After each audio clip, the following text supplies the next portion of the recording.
Hello guys, my self अनंत आर्या और मेरे साथ आज बैठे हुए हैं इस हॉट सीट पे यश कुमार जो मेरा रूममेट है। एंड आज की वीडियोस है कि लास्ट 3-4 मंथ में, जो कि बहुत ही क्रूशियल टाइम होता है हमारे हमारे पॉइंट ऑफ व्यू से और आप लोगों के पॉइंट ऑफ व्यू से, तो आज उसी पे बात करेंगे कि आखिर लास्ट के 3-4 महीने हमने ऐसा क्या किया था।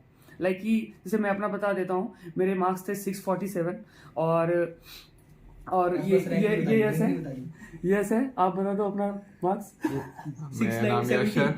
मैं 685 मार्क्स आए थे और रैंक 471 आई थी नीट 2020 नीट।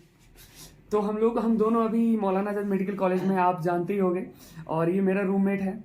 तो बेसिकली क्या है कि जो 3-4 महीने होते हैं ना, हम लोग बैठ के ये सोचने लगे रहते हैं यार मेरे मार्क्स कम आ रहे हैं, तो उस लास्ट के 3-4 महीने में तुम लोग देखने लग जाओगे कि तुम्हारे बैच से या तुम्हारे सेंटर से कौन टॉप पर आने वाला है, और फिर उस समय तुम्हें बहुत सारा इंफीरियोरिटी कॉम्प्लेक्स आएगा और बहुत लोगों का मन भी करता है कि जो टेस्ट होते हैं वो नहीं दे, जो लास्ट के थे बहुत क्रूशियल होता है, वो छोड़ देने पे हो जाती है। वो मेन है, पढ़ाई लास्ट के 3-4 महीने भले ही कम करो, टेस्ट जरूर दो, आइडिया पता चल जाता है। हाँ, और जैसे कि ये है कि लोगों का मेन सबसे ज्यादा डर किस बात से बनता है? बैकलॉग से। तो आपको अभी क्या करना पड़ेगा, 3-4 जैसे महीने है ना, उसमें आपको एक टाइम शेड्यूल निकालना पड़ेगा अपने डेली के, जो भी आपका टाइम टेबल है उससे, कि इस टाइम में मुझे बैकलॉग पे वर्क करना है इस टाइम पे। या फिर जो चैप्टर जैसे किन्हीं के लिए इनऑर्गेनिक ज़्यादा हार्ड हो जाती है, ऑर्गेनिक हार्ड लगती है, तो उनको क्या करना है कि आपको एक सेपरेट टाइम शेड्यूल देना पड़ेगा। आधे घंटे का दो, 1 घंटे का दो, उस पर थोड़ा वर्क करना पड़ेगा आपको, ताकि वो चीज़ें जो है ना, आप बार बार उसके गो थ्रू होगे तो वो चीज़ें आपके दिमाग में रहेंगी। और ये बहुत इंपॉर्टेंट है, ये छोटी छोटी चीज़ें हैं जो ध्यान में रखनी है। और लास्ट अब तुम्हारा क्या क्या शेड्यूल था वैसे लास्ट के 3-4 महीने में? तुम्हें जब पता चला कि अब 3-4 महीने बचे हैं, तो फिर क्या क्या किया था तुम?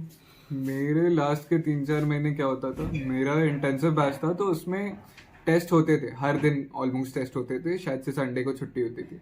तो फिर वो नीट के टाइमिंग पे टेस्ट देते थे ताकि हम लोगों को एक्सपीरियंस हो जाए उस टाइम का। और एक नॉर्मल टेस्ट होते थे, वो भी मैं सुबह में देता था, वो ज़रूरी नहीं थे देना मुझे, फिर भी मैं देता था।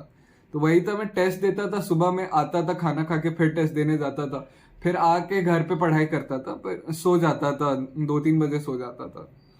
बहुत ये लास्ट में हेक्टिक शेड्यूल हो ही जाता है। आपका दिमाग स्टेबल नहीं रहता है, तो वो क्या है कि जो आपका नॉर्मल रूटीन भी होता है वो भी थोड़ा थोड़ा क्या होता है कि डिस्टर्ब होने लगता है कि हाँ, हम अगर 10 बजे सोते थे तो वो 12 बजे हो जाता। जैसे मेरा था कि खाना खाने के बाद मुझ में क्या होता था कि नींद आ जाती थी, लेकिन मैंने 2 घंटे फिर भी एक्सटेंड कर दिया था खाने के बाद, कि नहीं, रात में अगर मैं खाना खा के आऊँगा तो 2 घंटे मुझे 1 घंटा इनऑर्गेनिक पढ़ना है या फिर उसमें ऑर्गेनिक पढ़ना है, और 1 घंटा मुझे बैकलॉग पे वर्क करना है कि जो भी मेरा छूट गया या फिर कोई भी टॉपिक मेरा कमज़ोर है जो मुझे पता है, तो वो मैं रात में सोने से पहले उसको ख़त्म करके सोता हूँ। तो ये चीज़ें जो है ना, धीरे धीरे आपको लास्ट आते आते आपको बहुत ज़्यादा आपको फ़ायदा करेगी। तब आपको लगेगा कि हाँ, मैंने जो ये दिया ना 1 से 2 घंटे, उसने बहुत मदद की है मेरी, और मार्क्स भी अच्छे आने लगते हैं धीरे धीरे करके।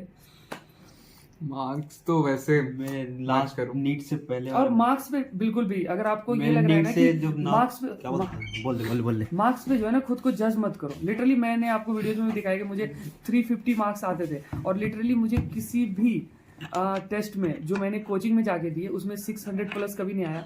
ऑफलाइन मैं खुद देता था जब पेपर अपना डाउनलोड करके या कुछ, तब मुझे 600 प्लस आते थे। तो ये है कि अगर मैं तभी सोचने लग जाता कि यार कि अब क्या होगा नहीं होगा, तो ये नहीं सोचना है अभी, क्योंकि अब टाइम भी नहीं है आपके पास। 3-4 महीने अगर आप ये सोचने लग जाओगे तो फिर 3-4 महीने बीतने में समय ही नहीं लगता है, वो कैसे बीत जाएगा। आप अभी सोचो कि पिछले 4-5 महीने कैसे बीते, आपको पता नहीं चलेगा। आप खुद सोचो तो आगे भी ऐसे ही बीत जाएगा, तो इसका ध्यान रखना है। और जान ही रहो कि ये खुद मेमसी में बैठा हुआ है हमारा लड़का यार, सब है। मैं सबसे इंट्रोड्यूस कराऊंगा आपको, लेकिन ये इंपॉर्टेंट था, ये इंपॉर्टेंट बात थी कि आप टेस्ट पे थोड़ा ज़्यादा ध्यान दो, क्योंकि अब ये लास्ट टाइम है। अभी जितने भी आपके रिवीजन है ना, आप सोचिए कि उसको टेस्ट के थ्रू उसको पॉइंट आउट करो कि हाँ, ये मेरा वीकनेस था, टेस्ट मैंने दिया, ये टॉपिक के क्वेश्चंस मुझसे नहीं बन रहे हैं, बार बार गलत हो रहा है, तो आपको वो ध्यान देना होगा कि अच्छा, ये मेरा वीकनेस पकड़ाया है, तो उस पर मैंने वर्क किया, उसके लेक्चर्स देखे या फिर उसके और क्वेश्चंस बना लिए। इससे क्या है कि धीरे धीरे चीज़ें जो है ना, किसी का पूरा चैप्टर वीक नहीं होता है मेरे पॉइंट ऑफ व्यू से। अगर जहाँ देखा जाए, जैसे कि मेरे लिए अगर मैं करंट इलेक्ट्रिसिटी की बात करूँ तो मैं लास्ट में फंस जाता था बैटरी वाले कॉन्सेप्ट में, तो कभी वीट स्टोन ब्रिज में, तो मैंने क्या किया था कि मैं लास्ट कुछ चैप्टर को पढ़ना स्टार्ट किया था। जैसे कि आप रे ऑप्टिक्स की बात करो तो स्टार्ट में क्या होता है कि बच्चे बहुत ज़्यादा दिमाग से पढ़ते हैं कि हाँ मतलब लेंसेस हैं, मिरर हैं, और जब इंस्ट्रूमेंट पे बात आती है तो हालत ख़राब हो जाती है। तो मैंने स्टार्ट ही इंस्ट्रूमेंट से किया था कि भाई यही करना है मुझे, सबसे पहले इसी को निपटा देना। तो ऐसे ही आपको थोड़ी थोड़ी चीज़ें जो आपके अकॉर्डिंग अच्छी लगती है उस पर वर्क करो, और ऑल द वेरी बेस्ट। और मिलते रहेंगे फिर से ऐसे ही बहुत सारी वीडियोस पे। बहुत सारे लड़के हैं जो आना चाहते हैं, कुछ बताना चाहते हैं, आपसे मिलना चाहते हैं, तो बिल्कुल सबको मैं धीरे धीरे करके आपसे इंट्रोड्यूस कराऊंगा और आपसे मिलाऊंगा।